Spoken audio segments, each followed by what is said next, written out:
Yeah, I'm losing my edge. Should you buy or sell interest rates? Katie, go. Give us one answer. I want this to be like one of those ESPN like quick lightning round shows. It's like buy or sell interest rates. Katie, go. Sell, maybe not today though for me, and you'll see why. So with the qualifier, and I totally understand your qualifier, as interest rates are giving back almost hammered. 10 basis points here today. They're right there with stocks. They're getting hit, right? Yeah, exactly. I mean, you've got S10Y down 3%, S30Y down 3%, and S2Y down a little over 2% today. So I don't hate the idea long term. Clearly, this has been a very frequent topic of discussion for you and I on this show. But as you know, we typically like to try to do that when we see a little bit more strength, selling into that strength, buying into that weakness.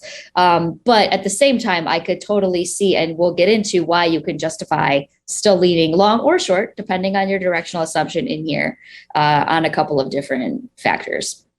And I'm glad that you qualify your long-term sell, because it does come down to like what you're trying to get done. Like today's a perfect example where interest rates are, if you've, and I thought of this today's segment, Katie, because I saw every week, I don't know if you noticed this, if you're on Twitter, every week in the trending rail, there is an article that is like, oh man, like houses are more expensive than ever. And it's not because of what you think. And it's always like interest rates. Like yesterday, the one I saw was like student debt more expensive than it's ever been. And it's not just because education is expensive. It's because interest rates are rising. So I was like, man, I'm seeing all these BS stories about like everything's expensive because interest rates are high. Let's give people some practical interest rate info. And whether or not you should buy or sell interest rates really does come down to what you're trying to get done in the market. For instance,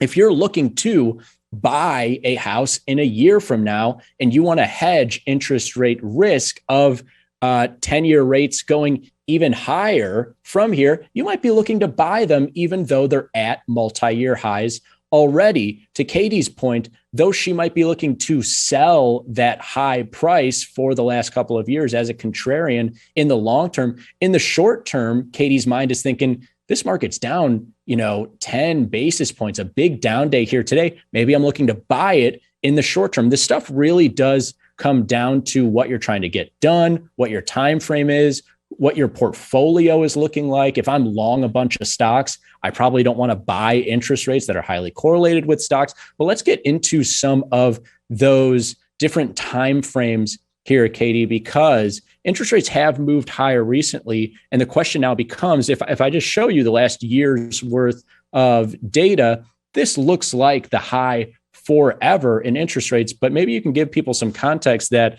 in 2020 and 2021, we were coming off a very low interest rate environment. Am I wrong? Yeah, no, you're not wrong. Do you like like the total Midwestern thing? Yeah, no, Yeah, definitely, maybe for sure. But it catches maybe not. people off guard, especially if anyone's watching this with the captions on and not the and no audio. It's like Frank colon Katie, am I wrong? Yeah, is the first word that comes up. It is like, oh, no. Katie disagrees with Frank. Oh man, sorry about that. I just my Midwestern is showing. Yes, if you are looking just back from last summer, it does look like very much that we're at an extreme. But of course, if we go a little bit farther out in time, we'll see that this is a similar area that we've actually experienced like towards the end of 2018 and towards the beginning of actually 2019.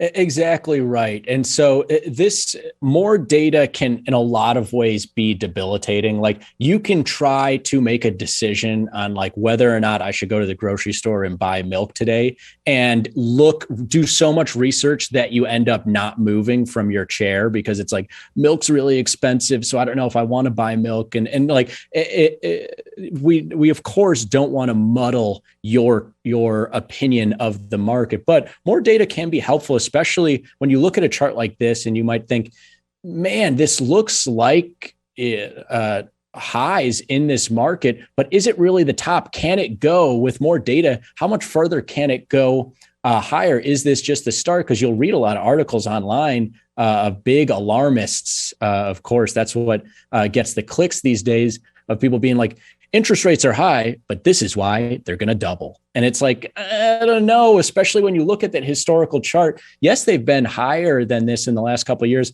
but not by much. This $30 level in S10Y futures, keep in mind, is 3%. That's where they've tended to top out. And so I would be on the sell side of this in the long term, thinking that this probably isn't just the start. If anything, the climb up to 2%, 1.5% and 2% from these lows in 2020, Katie, Right. That is where you could have made a case for like, this might just be the start, because these were really low levels, almost down to 0%. But now as we get up here, it's like, man, this might be the top. But let me give myself some more information just to make sure that, 5 years ago, 10 years ago, we weren't very much higher than this. And of course, if you do go back to the 90s and 80s and everything else, you could see a 10-year at 6% or even higher. But at some point, you need to stop going back so far.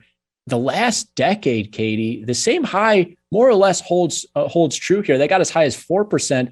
But I mean, we're not far off from all-time highs in interest rates, not all-time, but the last decade's worth at least.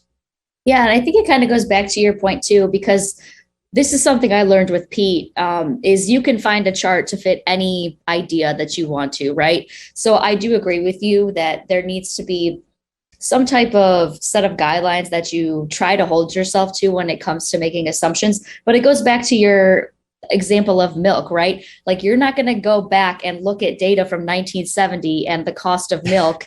And then, like you said, you're paralyzed. So try to whittle it down into a realistic time frame, especially given what we've seen over the last few years. I think that, maybe like from 2018 to now might be a good little benchmark like you just showed. But of course, as you're showing here, there is some merit to kind of seeing your potential outlook backed up by the last 10 years worth of data. Yeah, going off of that analogy, like if you are doing research back to the 80s, you're not buying milk, friend. Sorry, it ain't getting as cheap as that. At least in the foreseeable, some apocalypse really has to occur for you to get milk that cheap. So you'll be sitting in your chair forever. But a more apt analogy here in the marketplace, this is something that you, I, and Pete have always gone back to, is just like, what time frame are you looking towards in the future? And that's about as much data as you should look at in the past. And so if you are, one of these people that's like, I'm not selling 10-year rates until they get up to, 6 and 7%, then you better be comfortable with the fact that like you might go years, even decades without trading. And that's without fine. That's your prerogative. But for someone like us, Katie, who's looking for, I'm trying to get stuff done sometimes on an hourly basis, but more likely on a day-to-day or week-to-week basis.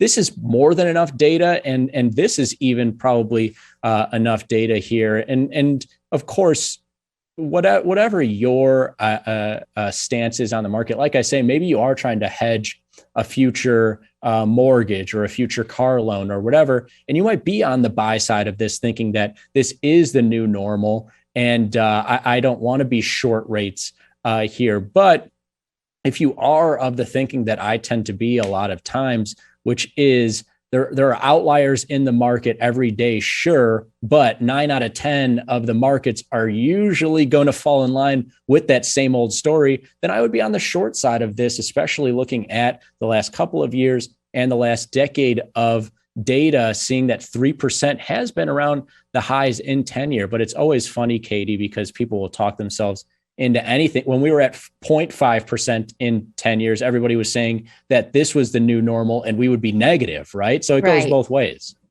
Yeah, exactly. And I think today is just a really interesting day for us to have this conversation, because if memory serves me, according to the Small Exchange newsletter, my favorite newsletter, it says that the S10Y, like one standard deviation range, is I think right around like 75 cents on a daily basis. So today with S10Y down, 95 cents, it's just an interesting day to kind of talk about this when we're seeing those movements get a little bit wider than what is typically seen, at least in the last few months worth of activity. Great way to close out, because on a daily basis, we're outside the norm on the downside. And I actually picked up not some S10Ys, but some S30Ys long here today, just looking for 50 cents on the day trade. But in the long term, definitely holding some short S10Ys or even S2Ys, looking for that long-term trade to come off of those highs. And Katie, you plugged it, so I'm going to just follow through with the full plug.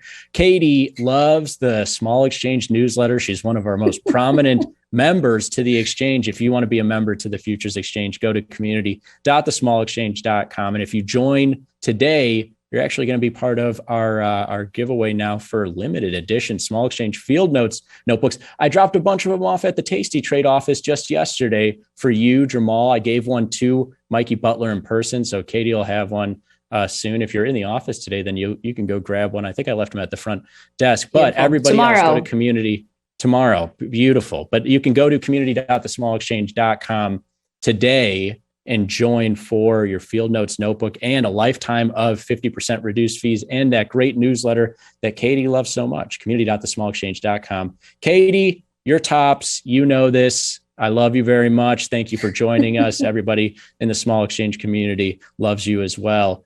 Everybody also loves Pete Molmat. Splash into Futures is coming up next. You're going to want to hang out for that. Everybody have a great night. Peace.